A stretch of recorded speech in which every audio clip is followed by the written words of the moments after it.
Hi, I'm Dr. Boyce Watkins from Your Black World, and I have a very special guest here today, Mr. Michael Imhotep. He's the founder of the African History Network, and he's just a professional all the way around. He does radio, he does lots of stuff on social media, but most importantly, he's very conscious.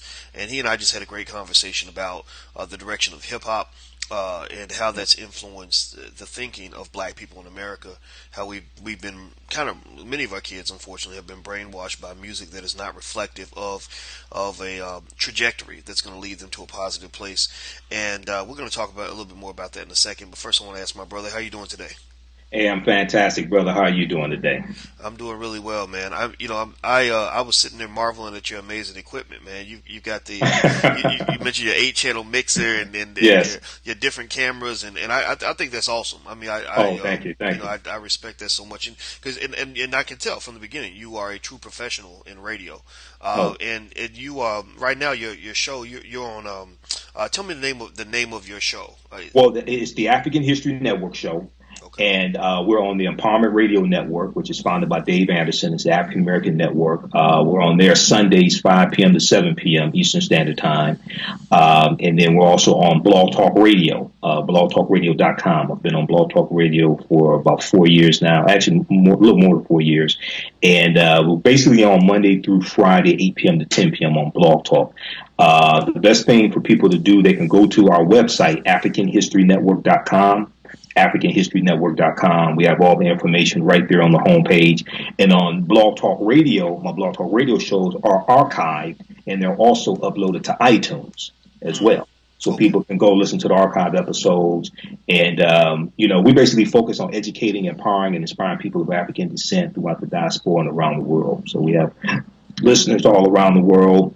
We deal with topics dealing with African American history, but also current topics. We just covered the Renisha McBride murder case that took place. The murder took place in Dearborn Heights, Michigan, but the case was in Detroit, Michigan, and we're located in Detroit, Michigan, also, by the way. And we cover a number of different topics. A lot of articles we cover from yourblackworld.com, Financial Juneteenth, things like this. Some of your sites, and we try to expose people to a lot of different African American news sources, number one. So whether it's news1.com, Black America Web, yourblackworld.com, Financial Juneteenth, a number of different sources, the Griot, the root.com. We try to expose them to a number of different African American news sources, whether they're owned by African Americans or target African Americans. And then also we do a lot of news stories that you won't find in mainstream news media as well. So we get a tremendous response from the listeners, and our Facebook fan page has as of today about 202,000 followers.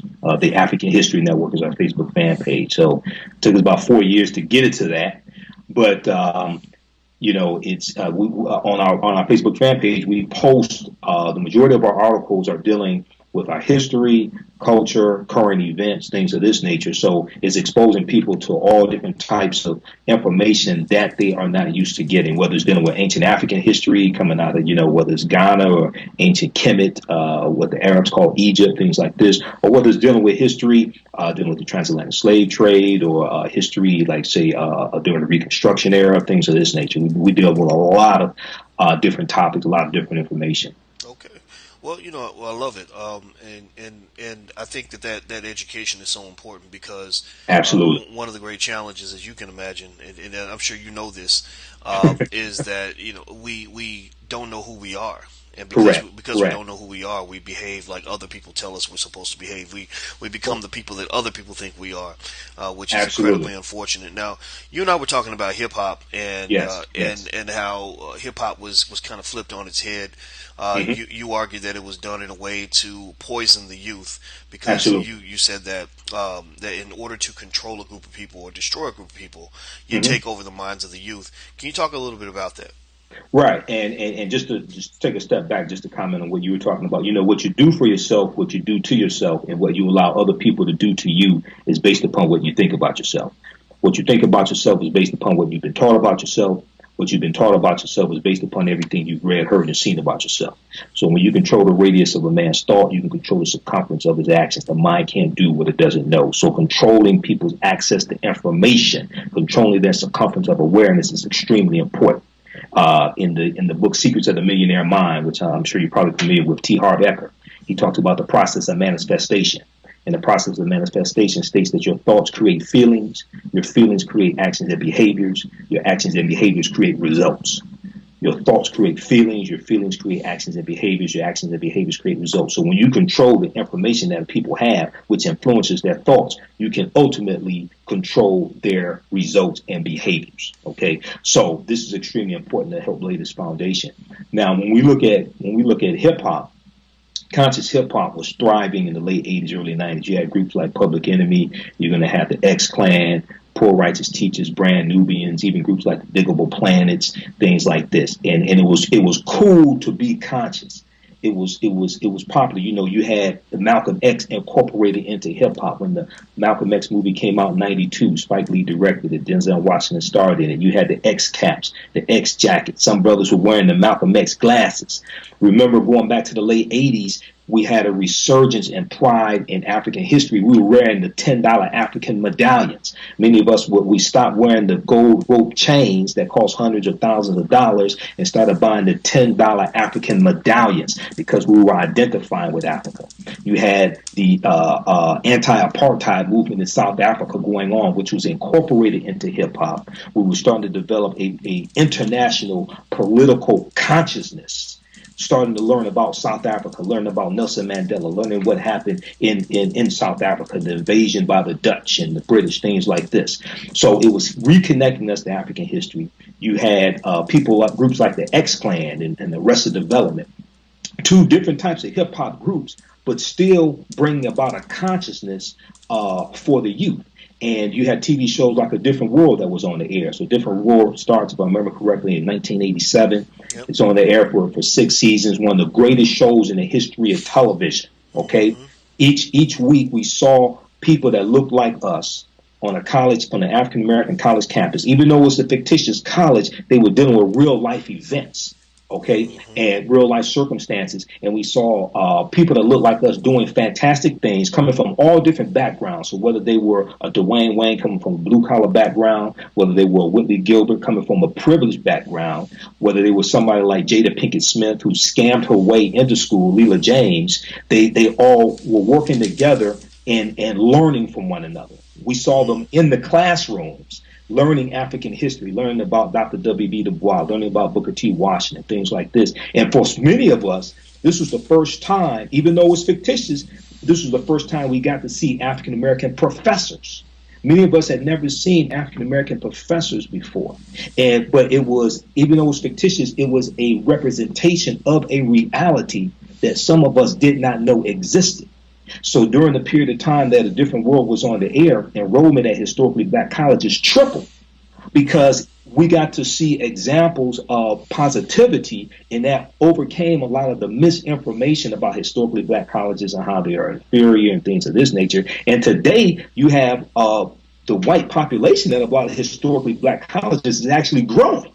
Okay, why? Because they see they can get a quality education for 1/3 the cost of the state university or things like this. Okay, so you had all these things going on in the late 80s, early 90s, and conscious hip hop was coming so powerful that corporate America took it over and they sent it in a different direction. You start having the infusion, even though NWA come out in the late 80s, and we can go back to 1986 with Ice-T, you still had a choice. You still had a balance, so to speak, on the radio, things of this nature. But you're going to see that go more and more to the direction of gangster rap. You're going to see it go more and more into the direction infusing misogyny of women, things of this nature. A couple of things we have to look at is, number one, 1994, the Omnibus Crime Bill, written into law, passed, signed into law by Bill Clinton. Some people call him the first black president, but if you study the history of it, his 8-year tenure was detrimental to African Americans. You had more African Americans that went to prison during the 8-year period of time that Bill Clinton was in office than any other 8-year period of time in history. But that omnibus crime bill Three of the main entities behind that were ALEC, American Legislative Exchange Council, CCA, Corrections Corporation of America, which is the largest owner-operator of privatized prisons in the country. They own or operate 67 privatized prisons in the country. And also GeoCorp, which back then was called Wackenhut, another large operator of privatized prisons. So it was the omnibus crime bill that instituted, the three strikes and you're out, made national, basically, the disparity in the crack cocaine laws, things like this, truth and sentencing laws. And it was detrimental to African Americans. But also, what a lot of people don't know is that when you have groups like Corrections Corporation of America, you have entities like the Vanguard Inc. that owns major stakes in Corrections Corporation of America, but also owns major stakes in Viacom and Time Warner, which are two of the six largest media conglomerates in the country. Okay. The Vanguard owns 15,586,000 shares of Corrections Corporation of America. They are the largest shareholder in CCA, and they are the third largest shareholder in Time Warner and Viacom. Okay, people can go to finance.yahoo.com. Finance.yahoo.com. Look up CCA, Corrections Corporation of America. They are a publicly traded stock. They're on the stock exchange. Their symbol is CWX. Their stock trades around $30 a share. And you go look at the information on finance.yahoo.com. It shows you the major investors, and you see the Vanguard there, the Vanguard Inc. Okay, so we have to look at I do a lecture series, Slavery's Back in Effect, the hidden relationship between the prison industrial complex, the new voter ID laws, and black population control. And I deal with these entities behind this, whether it's the Koch brothers, whether it's American Legislative Exchange Council, and ALEC. They are the main entities behind your voter ID laws that were being pushed in 2010, and there's a resurgence of them today, about 34 states, to suppress the vote. Okay, they were like one of the major entities behind that. And they are in bed with the privatized prison industries. And so you have to look at all these entities behind this. And one of the things that I focus on, and I work with returning citizens, ex-offenders, I work with them in construction trades programs and things like this. We have to get this information to our people to show how this game is set up. Many of them don't know how this game is set up. But when we get this information to them, it can help them, number one, make better choices. Number one. Number two, it shows us why we have to focus more on self-reliance, why we have to become the number one employer of our own people, like every other ethnic group. This is something George Frazier's been teaching us for 20 years that I know of, something that Dr. Claude Anderson has been talking about, things like this. Unfortunately, the majority of your mainstream so-called black leaders, I've referred to them as Negro leaders and civil rights superstars. That's basically what they're, Negro leaders and civil rights superstars. Some of them have good hearts and mean well. Others are just professional beggars. Most of them are not pushing forth an economic empowerment agenda for African Americans. Most of them, they almost never talk about economic empowerment, us becoming the number one employers of our own people. And when you go to their websites, for the most part, they don't have any type of economic empowerment agenda focusing on recycling our $1.1 trillion gross domestic product, going from it recycling one time in our community to 8 to 12 times, like the majority of other ethnic groups, things like this. And if you look at who their donors are, they're heavily financed by corporate America, which explains why. Because corporate America, they want to keep you dependent upon getting your products and goods and services from them. Okay, so they are not trying to help you become self-reliant or anything like this. So they Dr. Umar Johnson talks about, oftentimes these organizations will help fund your organization. These corporations will help fund your organization so they can control you. They can control your actions and behaviors. Well, I think that's an important point because, when you talk about money is power, right? We know absolutely, that, and so absolutely. So the question anybody has to ask is why would anybody give you their power and not expect something in return? Powerful people, powerful people didn't become powerful by giving their power away for nothing, right? So typically, they don't do charity; they make investments, and an investment might mean look, if I give the NAACP $100,000 or Right. 50,000 or whatever, Negroes come cheap. We know that black men, black women don't come cheap, but Negroes come cheap. And so they say, well, look, if I give the NAACP a few dollars, that will keep them off my back, so that if one of my employees ever goes to try to complain about racial discrimination or anything that we've done or that we're doing, the NAACP will probably not bother us because we are one of the major donors. And if they do decide to bother us, we just keep increasing the donation until they go silent, right? Absolutely. Well, just recently it was reported that with this whole net neutrality issue that's going on right now, different news entities, HuffingtonPost.com is one of them. I know News1.com has reported on this as well. How some of your major civil rights organizations are on the side of major corporations, whether it's Verizon, whether it's Comcast, AT&T. The NAACP, for instance, reported by the HuffingtonPost.com, they talked about how in 2009 the NAACP received $1 million in donations from AT&T.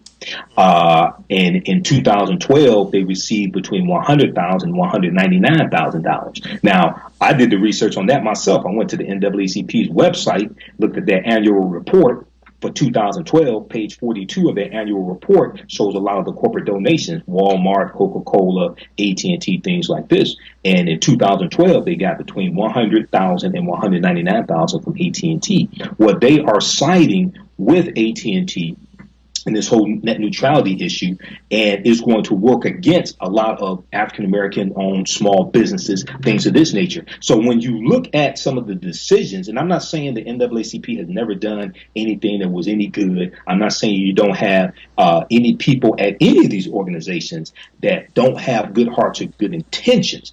But what happens is, unfortunately, many of them are ruled by money, number one.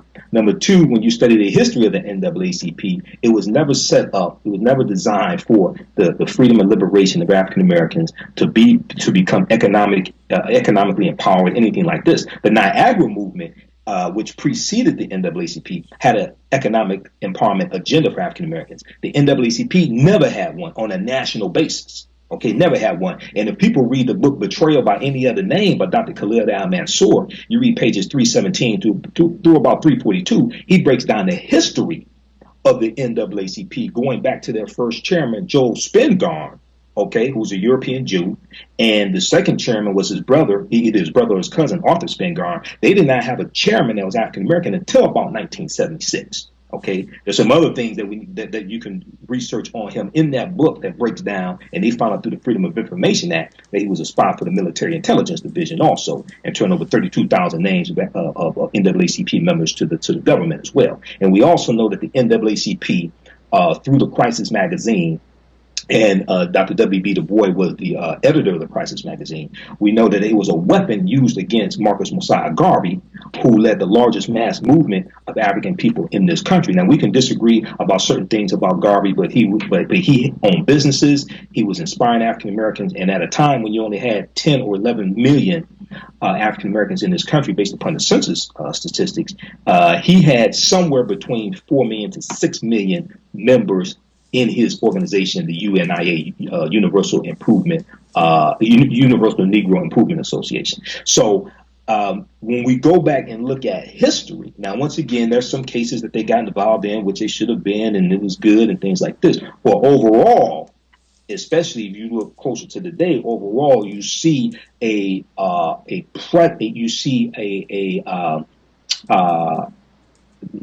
collaboration with corporate America at the expense of the people who they claim that they serve. Well, you talk about that collaboration. It is so interesting. A lot of people will say that African Americans don't create jobs, and Mm-hmm. that's actually not true, because That's not true. we create millions of jobs for other people. Seriously, I mean, there are entire industries that are built on addictive consumerism.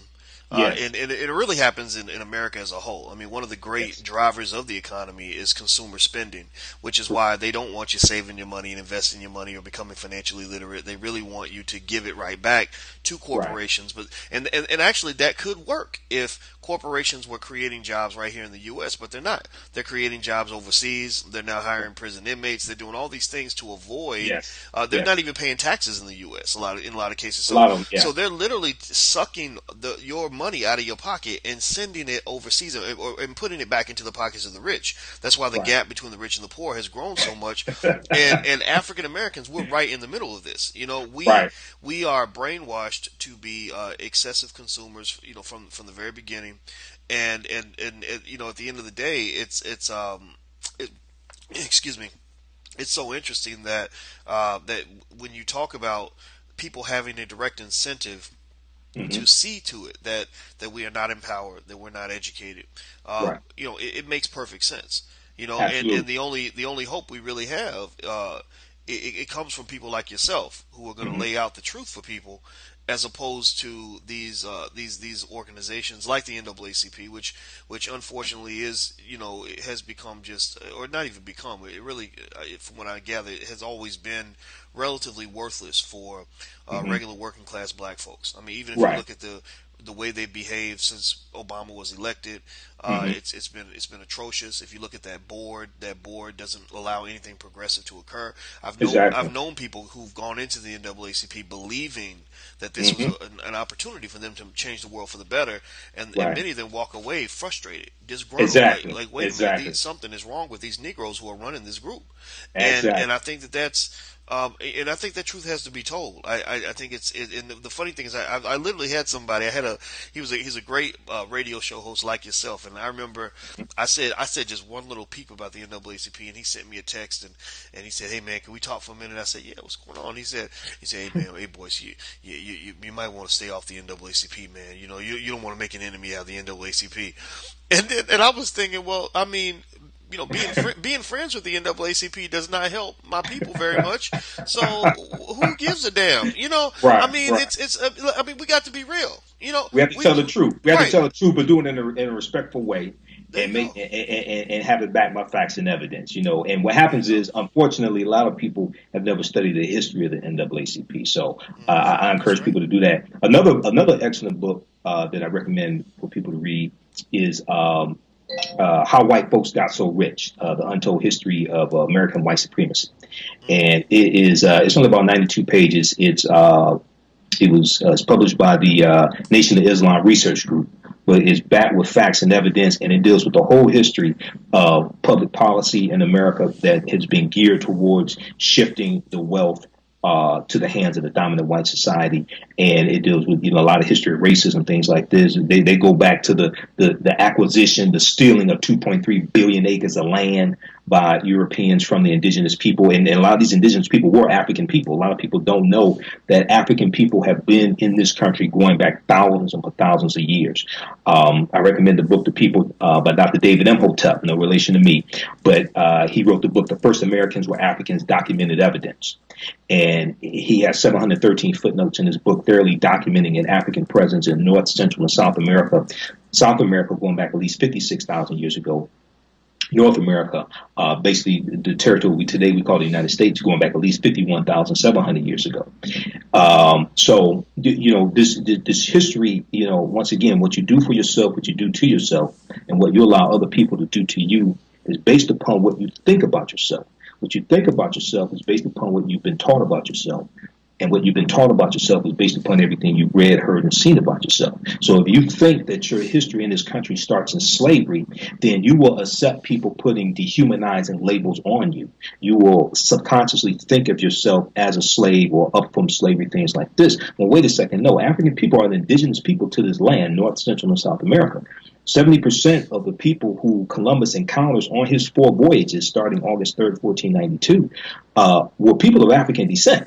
Okay, and what a lot of people don't know is that the Native Americans that people think were the first people here in this land, the Native Americans are the offspring of an intermixing of Africans and Asians who come here around 3000 BC. They're offsprings of the people who are labeled the Native Americans. And if you go look at old photographs of a lot of these Native Americans, you see that these were darker skinned people, high cheekbones, things of this nature. Over time, they become very light skinned and white. A lot of that has to do with the fact that about 90% of the people today claiming to be Native American in this country are actually descendants of Europeans who had their names inserted on the Dawes rolls. The Dawes rolls started in 1877, Daws. Go to answers.com, look up the Dawes rolls, Daws.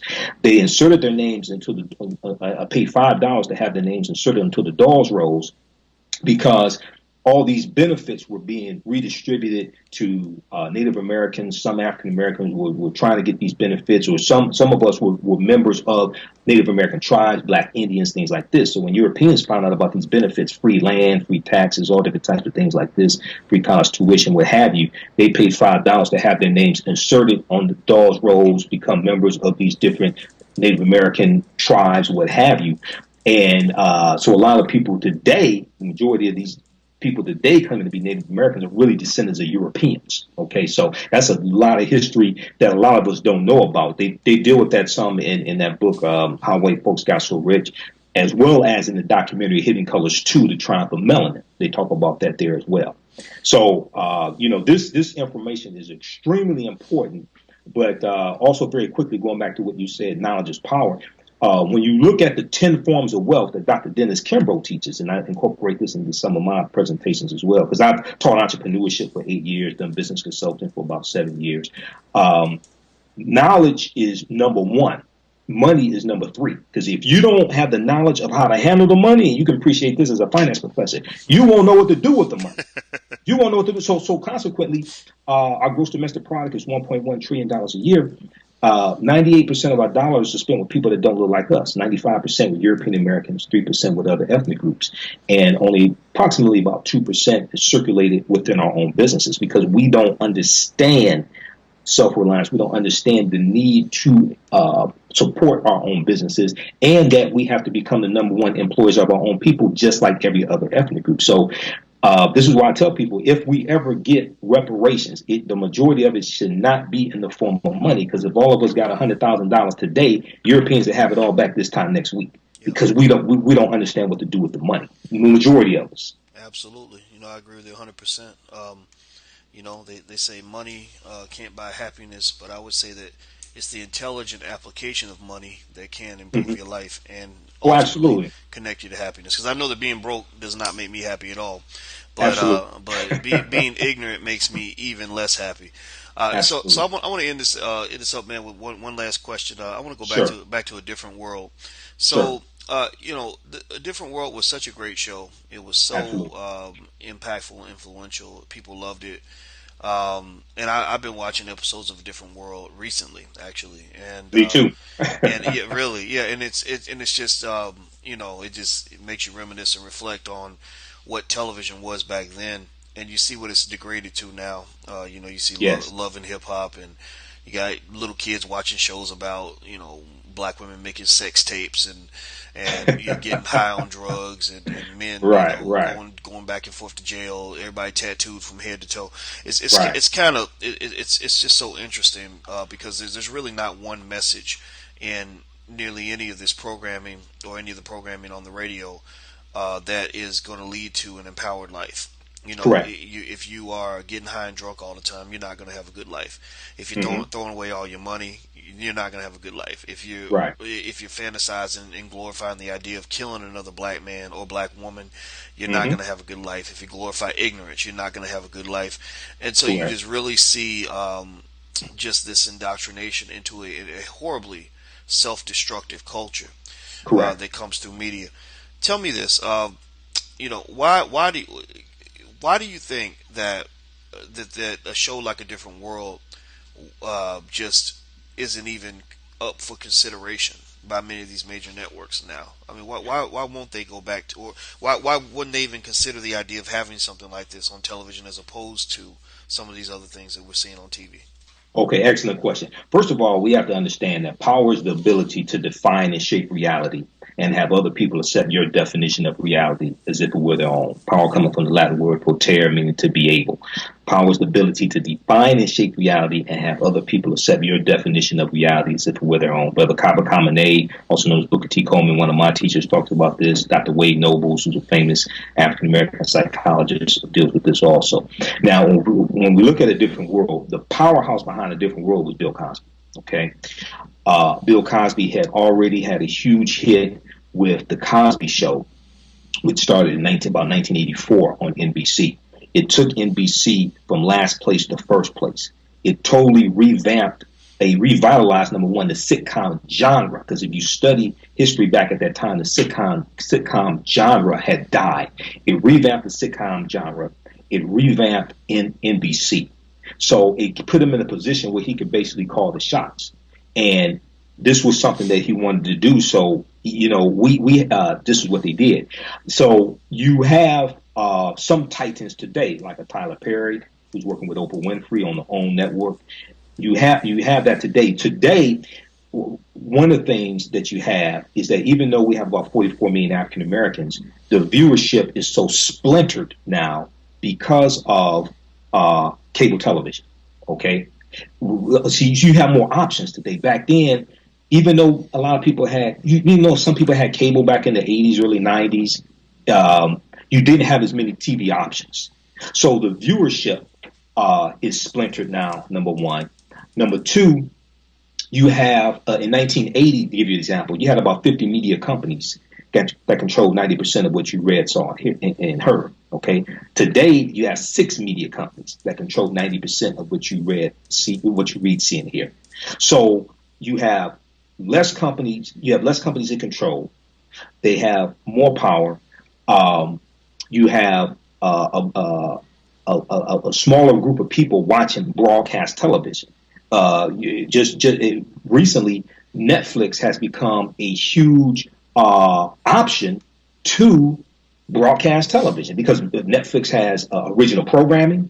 Netflix has thousands of movies and TV shows. Hulu Plus is another option, even though Hulu Plus is owned by 2 networks. I forgot which 2. I think it's CBS and another one. I forgot. I thought NBC was one of the owners, unless there may be. Yeah, it's 2 networks that form Hulu to show their content, things like this. So you have at least when we look at broadcast TV, you don't have a dominant titan, a dominant force involved in broadcast TV like you did with Bill Cosby.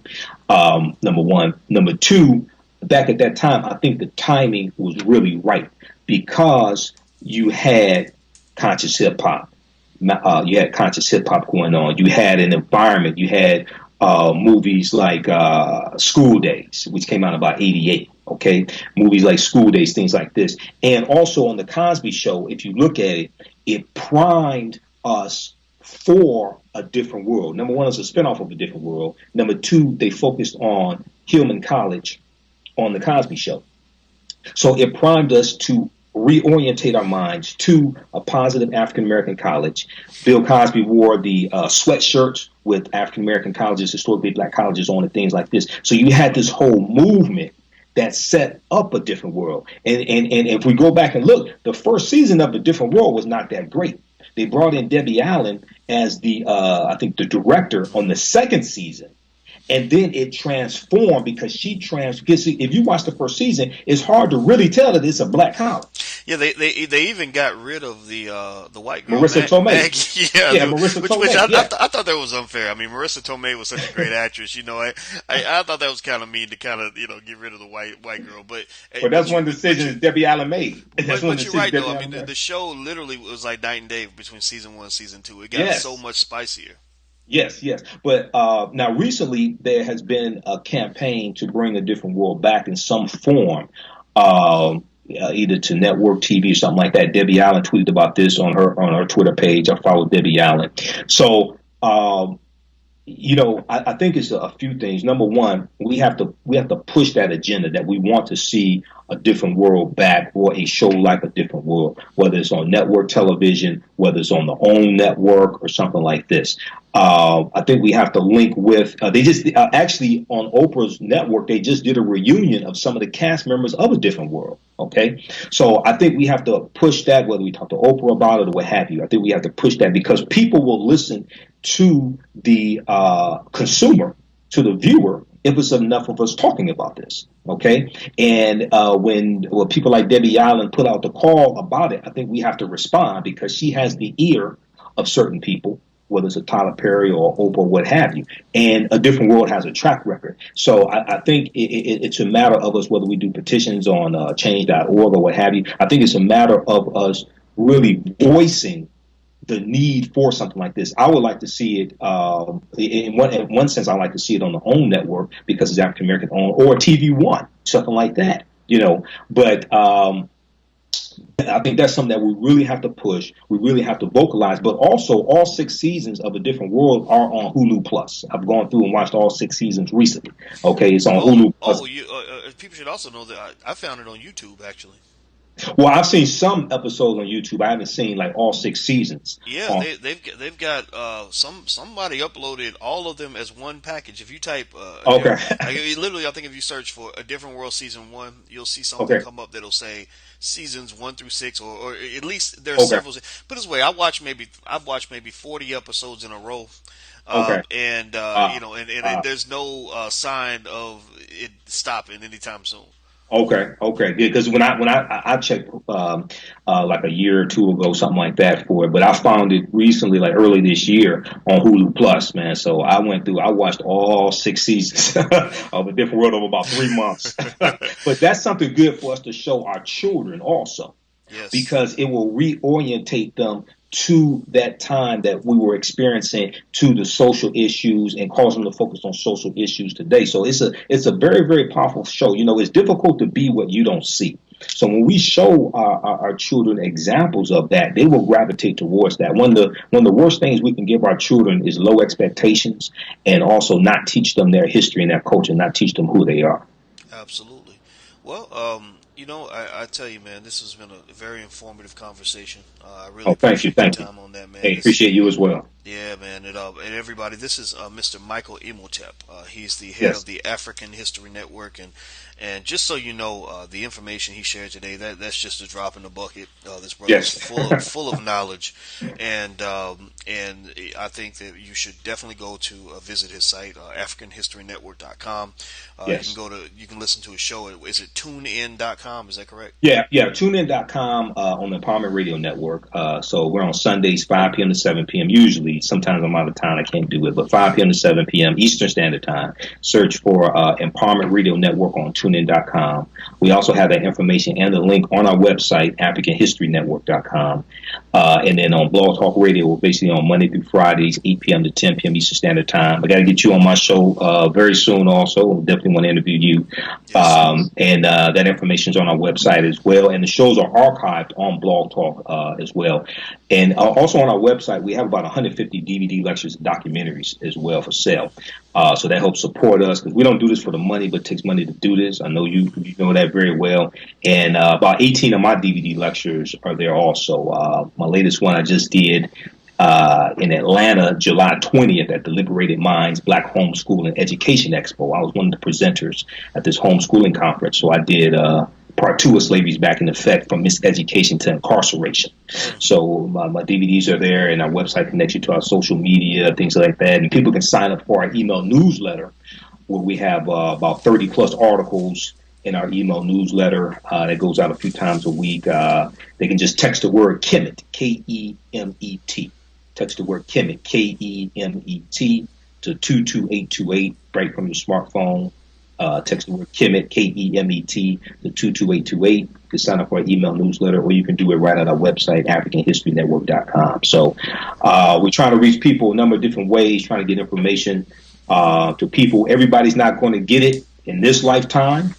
But, Harriet Tubman said it best. She said, I freed 1,000 slaves, but I could have freed 1,000 more if they had only known that they were slaves. So if she had wasted her time trying to convince the people who were slaves who didn't know it, everybody would have been killed. That's So right. she spent her time with the people who said, Harriet, you have an MAP, let's get out of here. We ride or die. We're ready to go with you. So we have to help those who can help us help them. All right. Well, this brother is talking to the fellow runaway slaves who are on the line with us. So let's get off the plantation. Let's move it forward, and Absolutely. let's not look back. And we're not always going to have a consensus. Not everybody's going to agree. Not all Oh, white absolutely. not all white folks are on the same agenda. So not all black folks are going to be on the same agenda. Absolutely. So let's just push forward our agenda, which is an agenda for the future, to build and not to destroy. Well, Yes. thank you very much, Michael. I appreciate your time, man. Thank you. You too. All right, And, brother. Peace. and thank you, everybody, for checking us out at yourblackworld.net. And until we meet again, please stay strong, be blessed, and be educated. We are gone. Peace.